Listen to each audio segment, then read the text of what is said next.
Just gluing up some strips. This happens to be white oak, the lighter color there, and then there's walnut, which I had left over from another project. Just going to glue them together, and then I'll end up cutting these at an angle to become part of the segments for the bowl.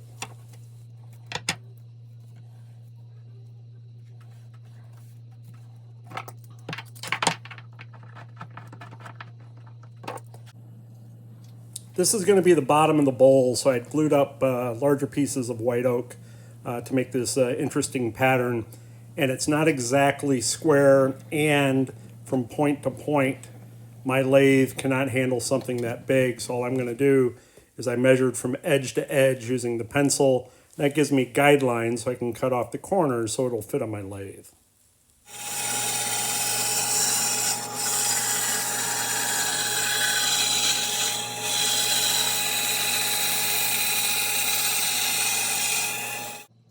It wasn't important to cut a perfect circle because that's what I'm going to use the lathe for. All I'm going to do here is attach the faceplate. So you see the little jig that I made that helps me make sure that I'm centering the faceplate into the center part of whatever it is I'm attaching it to. If you do anything like that, I suggest you make your own piece.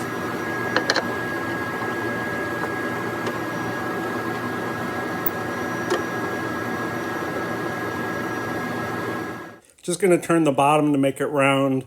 Always remember to wear your safety equipment and a face shield of some type.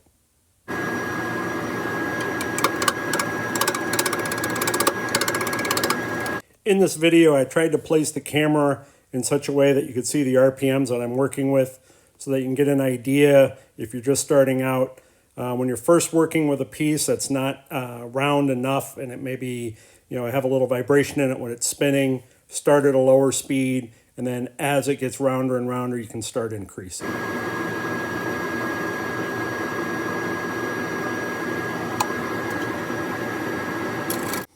I'm going to show you how to check to see if you're completely round or not by placing the tool onto the piece, and if you hear chatter, it means you have a flat spot.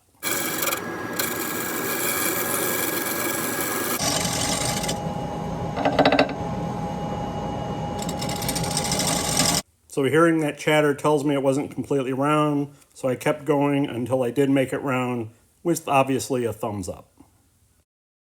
So remember, the part you're looking at here will actually be the bottom of the bowl. So all I'm going to do is just kind of flatten it a little bit in preparation of making a cleat.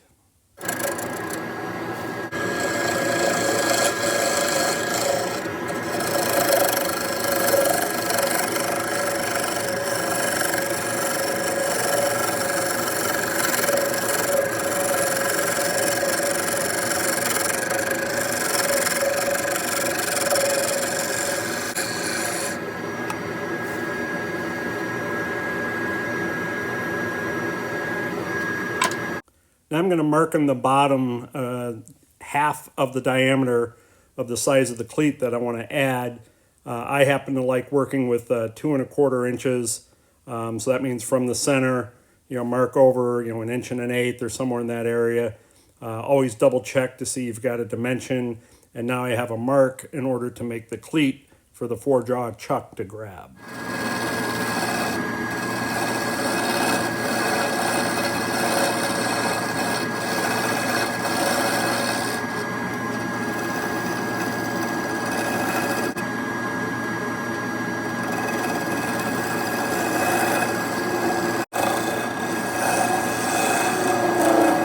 So that's going to be the size of my cleat. Always double check to make sure that it will work with the 4-jaw chuck that I have, which it does, therefore great. Now I'm just going to take a skew and you're going to back cut the cleat a little bit just to create an angle kind of backwards, so it makes it easier for the 4-jaw chuck to hang on. This freeze frame will show the back cut and how the 4-jaw chuck grabs onto the cleat. I'm going to make a segmented bowl that I've already determined was going to be roughly 9.5 inches in diameter. So I went on one of the websites and determined, for 8 segments what the length of them needed to be. With the slow motion, what I'm trying to show is how I grab the pieces, something I developed well over 30 years ago, is my pinky and or my ring finger always stays on the fence. That way I know that my fingers are not going anywhere near that saw blade. Now I'm just going to show gluing up the pieces. I already glued up the two pieces together, and I'm just going to glue up the four pieces. It doesn't take a whole lot of glue in order to get these to hold. I happen to take segmented pieces, check beforehand which way they fit the best, and then start that way. And then once I get all the pieces glued together except for the last two pieces, then I'm going to make sure that everything looks great. This is the exact same method, but here I'm using just walnut, small pieces that were cut, same manner, same length, same everything, and this is going to create a nice little stripe in the bowl. So now with the four pieces glued to the other four pieces, I've already done tests and checks, and I had to do some adjust the angles a little bit. I used a belt sander just to make sure I can get those angles correct.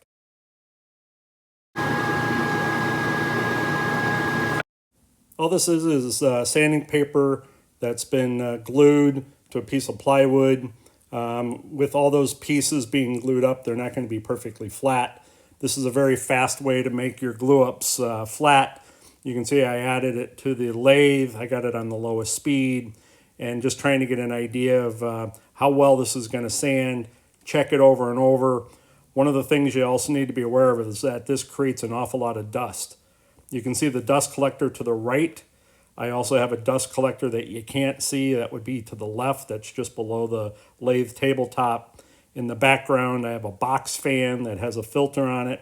And then behind the camera, I also have a shop air filter system, and all of these are running. Like I said, the dust created in this method is a tremendous amount.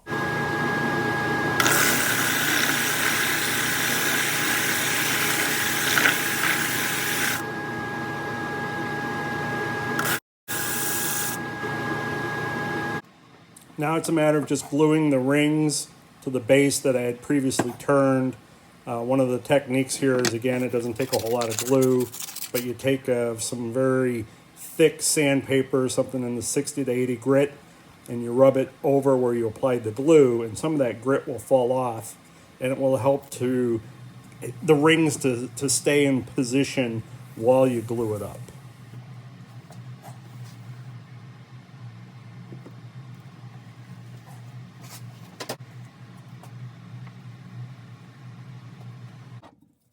Carbide tip tools have really changed working on a lathe. It makes it a lot simpler and easier than the old days of high-speed steel.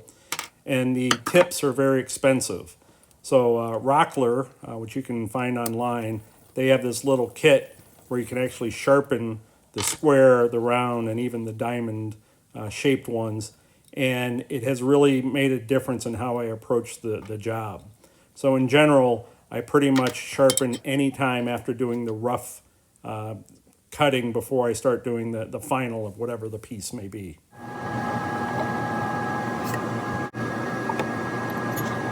One of the other uses of the sanding disc is that it can help provide support for the tailstock coming up. This way, this piece, may not be exactly, round very much, and it could be a vibration. So helping to support the back end with the tailstock really helps to make sure that you can get good cuts first time through.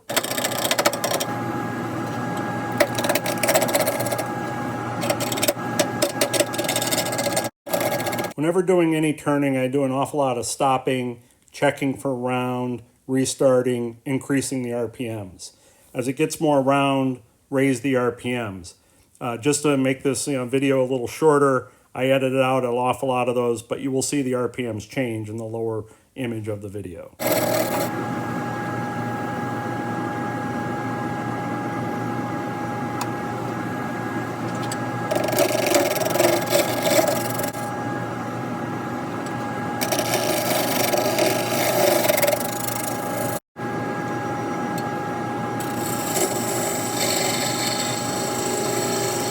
I changed over to a round cutting tip. It's a little easier to control, but one of the things to pay attention to is the size of the chips coming off. When the chips are nice and long, it means you're getting very round. When they're just short, it means there's an awful lot of flat spots. So in the case of with these, trimmings coming off it, almost like ribbons, it means you're very close to completely round. All I'm doing here is just kind of flattening the top part of the bowl in preparation of starting to round or smooth out the inside.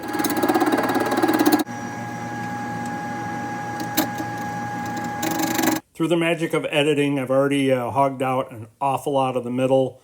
It took a lot longer than I normally would have expected. Part of it being, I think, the walnut and the white oak just had different methods of what would happen as I would cut the pieces. And again, through time, you can start to see how the chip sizes change. On the front part of the bowl, you're going to see a black line. I had stopped the turning and I was looking at the depth of my segmented pieces, and I used a pencil to mark the depth of the triangle portions of the segments that still had not been cut through. That way I had a guide on how much further I needed to go.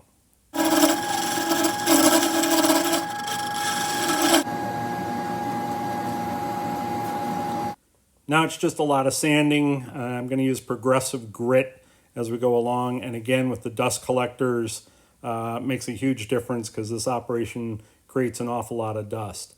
If you look real hard, you'll see the color differences between the white oak and the walnut.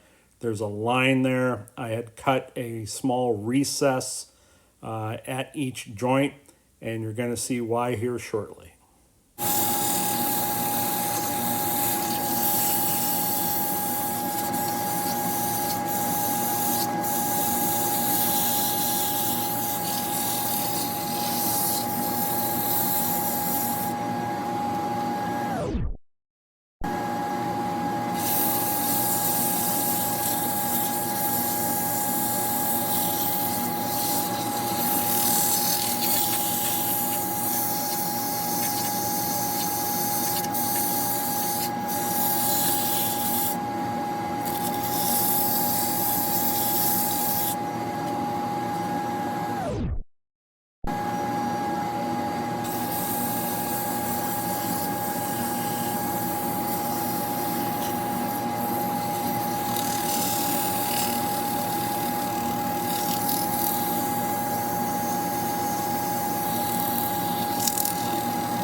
So this is why I cut the little grooves. You take a piece of wire attached with a couple of dowels, and you put the wire into that groove.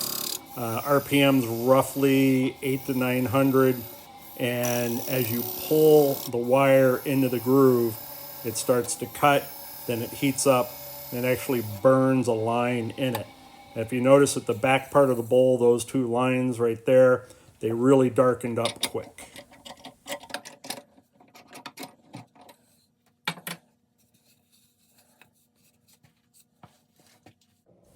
Finishing any piece is one of the most rewarding parts of doing any form of woodworking project.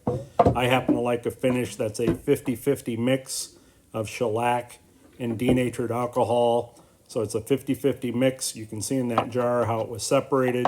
I've been using this same jar for many months for finishing various projects. Same thing with that foam brush, keeping it in that jar. That foam brush has been in use for several months. If you notice the application, kind of flowing it on pretty heavy. You don't need to be overly careful. It's more important to make sure you get all the surfaces covered. I'm sure some of you have noticed there's 4 dots in the bottom of the bowl. That's where the faceplate screws attached. I wasn't happy with the depth of those. I wanted to keep this bowl very heavy, which meant making sure I kept that original white oak as thick as possible.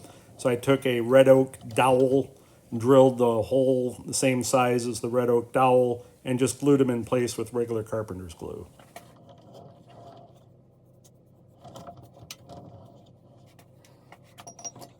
So now it's just a matter of putting the foam brush back into the jar, covering up the jar of the 50-50 mix, waited roughly 30 minutes, and then come in with the sand. I happen to use 320 in this case. You could use 220, or if you have something that's in the 600 or 800 grit, that's fine. Just something to knock off the high points. And you're going to go back through and do it the exact same way again, using the foam brush, the 50-50 mix, and repeat as often as you want for the finish that you desire.